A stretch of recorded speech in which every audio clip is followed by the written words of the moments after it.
哎，最近这不是产子议题比较热门吗？那我今天也给你们爆个料，就是你们眼中憨憨傻傻的我这个大胖媳妇儿，其实也是个私生子。这事儿我刚跟我大胖媳妇儿确认了，问她可以说不？她说可以。那咱今天就唠唠，就唠唠这世上有些父母很辛苦，有些爹妈很盲流，没味儿的灵魂何处寻？东西南北各半球。故事发生在1983年的深秋，我婆婆当年18岁。哎呦，看过照片，她当年长得很走心的。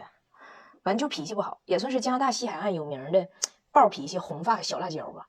完我婆婆就和一个加拿大的法国血统的男子叫 Roger 的人就恋爱了。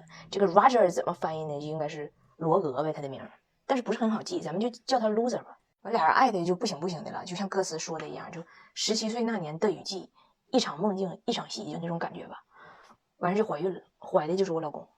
你说一般女生发生了啥意外的情况，是不是起码可以回家跟妈说说，商量商量？我婆婆连这样人都没有，因为她爸他妈离婚了以后，他妈给他们找的这个后爸，接二连三的骚扰他们3姐妹。然后这几个孩子跟妈妈说以后呢，他妈妈不但不管，还不让他们往外说，甚至还用这个事儿 PUA 他们姐仨，用这个事儿挑拨他们之间的关系，整的姐妹3个也闹掰了，就是15、16岁陆续全搬走了。然后我婆婆和她这男朋友就 loser， 就是俩人合计合计，寻思那既然怀了，那就生吧。这就是我老公草率人生的开始。然后这问题的苗头就一点点显现了出来。就我婆婆就跟这个 loser 说，我这肚子一天天大了，你是不是得找一份工作呢？然后 loser 的回答是呢，这孩子一旦出生，咱俩就可以领这个政府的抚养金了。尤其是这种咱俩没有工作的情况下，领的就更多。你将来越生，领的越多，咱俩到时候的生活其实比现在强。然后时间的长河就推到了1984年的盛夏。有一天，我婆婆自己搁家练那个体操呢，那家伙的就是可注重孕期身材保养了。突然间就感觉不对了，要生，然后就找不着这 loser， 那时候也没有手机，跟哥们喝酒去了。完，我婆婆这一脚油门就开到医院去了。结果到了医院还没躺稳呢，孩子出来了。哎呀，不知道是让啥玩意儿给催了，跟窜天猴自己家崩出来，铁臂牙童那种造型就出来了。据说就是由于出来的过急，给自己这个肩胛骨给崩脱臼了。所谓天资聪慧小婴男，出生就带着小伤残嘛。后来我还采访过我老公，我说你当时急的是啥呢？我老公说，我可能是怕就是住到期了不出来，我妈该管我要房租了吧。如果你是我的粉丝，你应该理解他的心情。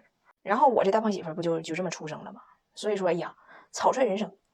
完，他刚出生的时候随的是他爸姓，我问他本来姓啥，他说他记不住了。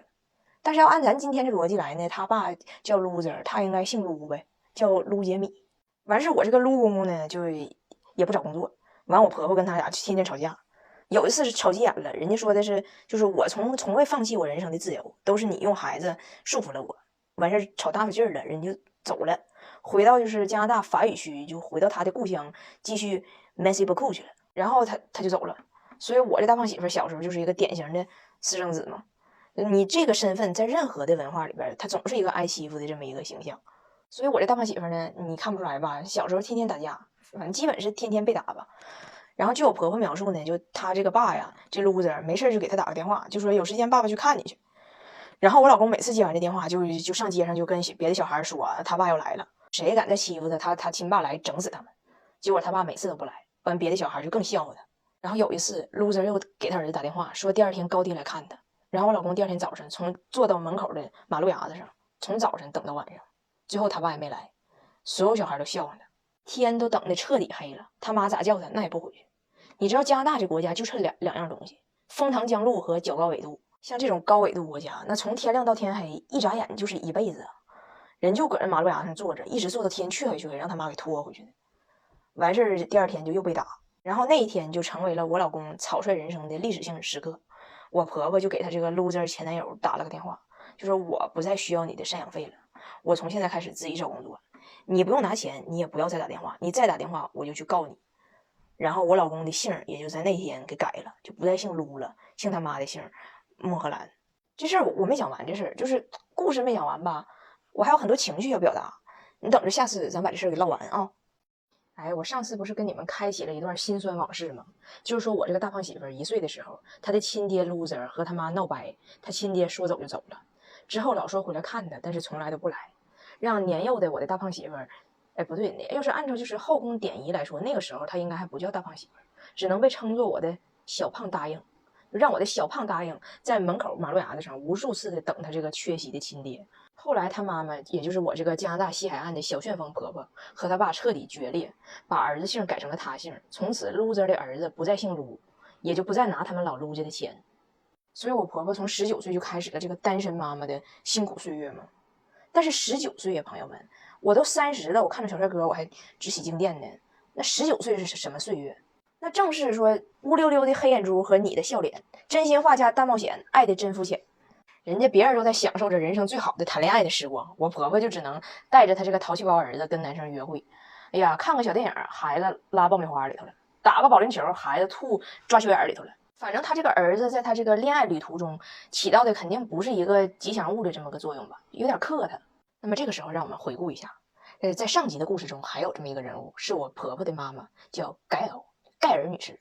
这个盖女士呢，我上次介绍过，也是个很复杂的人格。我跟你说，就她为了保住她这个第二段婚姻呢，即使是说她这个第二任丈夫对她3个女儿都有过骚扰行为，她也不让这几个女儿说啊，然后还挑拨这几个女儿之间的关系。所以这几个盖家女儿呢，就很早都陆陆续搬走了，那脾气不是盖的。但是呢，当我婆婆面临着人生的这种困境呢，就没有人帮她带孩子，她自己还很年轻呢。这个时候，她就把我老公送到她妈这儿，让她妈先帮她带一段时间。想不到的反转，刹不住的闸，只怪人性好复杂，好呀，好复杂。我老公被放在他姥姥家待了一段时间之后呢，我婆婆再来找他，我老公不跟他回去了，而且跟他妈说，就是你肯定还要谈你的恋爱，你肯定还要结婚。那你肯定就会抛弃我，就跟我亲爸一样，所以我不跟你走了，我选择和我姥姥永远生活在一起。这哪是小孩说的话呀，对不？我婆婆一听，哎呀，我的妈！我本将心明月追，奈何明月 PUA。然后我婆婆就发现问题了，就是说盖尔女士的第二段婚姻呢又出现了问题，她的第二任老公和她已经分居了，但是她的3个女儿呢又陆陆续续都离开了她，也就是说她在人生的荒原上没薅住一根稻草。所以呢，这次她的这个小外孙子来了，他就坚决要把他留在身边，所以跟孩子灌输了这些话。然后我婆婆怕抢孩子抢不回来嘛，把他亲妈告上了法庭。哎呀，我跟你说，骗你这小狗，当时那事儿闹得大扯呀！就这场官司，当时在他们生活的小镇上，那风波等级相当于就这个炸的程度吧，怎么也得相当于就说乡村爱情里边突然间被曝谢大脚和谢广坤有对双胞胎。我婆婆把她姐姐和妹妹都给请到法庭上来了，做的证，就当年他们的继父是多么的可怕，他们的妈妈是如何的不作为，这样的一个人怎么能给一个孩子做合法监护人？反正最后法院判的就是孩子回到我婆婆这边，然后他这个姥姥在不经我婆婆允许的情况下，不允许探视他外孙子。然后我这个大胖媳妇呢，从小的性格特点就是脾气不大，易挥发，从小水性又杨花，就是一听啊不让看呢，那不让看拉倒吧，完就乐呵跟他妈回去了。哎呀，那后来又有很多就狗血的故事，就比如说我婆婆后来又结婚了嘛，然后结婚了以后，她的婆婆不让我的婆婆带着自己的儿子，就我老公去她家过圣诞节，就他们这个过年嘛，每次过年就我婆婆只能带着她后来生的这2个女儿，我老公就得被一个人锁家自己过。所以我想说什么呢？就现在我老公和我女儿不是在我婆婆家的嘛，然后这新一轮收费活动已经开始了，你们能想象到什么牛奶钱、披萨钱、喝的水钱、也出去的油钱，就包括他带我女儿要出去玩一天，什么停车费、他的吃饭费，这你都是要报销的。但是我婆婆非常的自信，她认为她就是世界上最伟大的妈妈。这一点我觉得她这种自信是对的，因为你看跟这个当时就没做好准备就跑了的孩子他爸比，还有跟这个就是前一段时间热议的这个今儿个想要孩子，明儿个不想要孩子，把生孩子当斗地主的明星比，起码我婆婆做到了。就当妈妈这个角色和责任迎面而来的时候，起码我承担了，我没缺席。所以我身边有很多年轻的妈妈都会被身边各种各样的声音影响，总觉得自己这儿没做好那儿没做好，作为妈妈好像永远不合格。哎，别的你一定要学习我婆婆这种精神，我没缺席，我在顾我大。还有一个事儿是你越琢磨越有意思，我今天真不搁这吐槽，我就是对人性充满了好奇。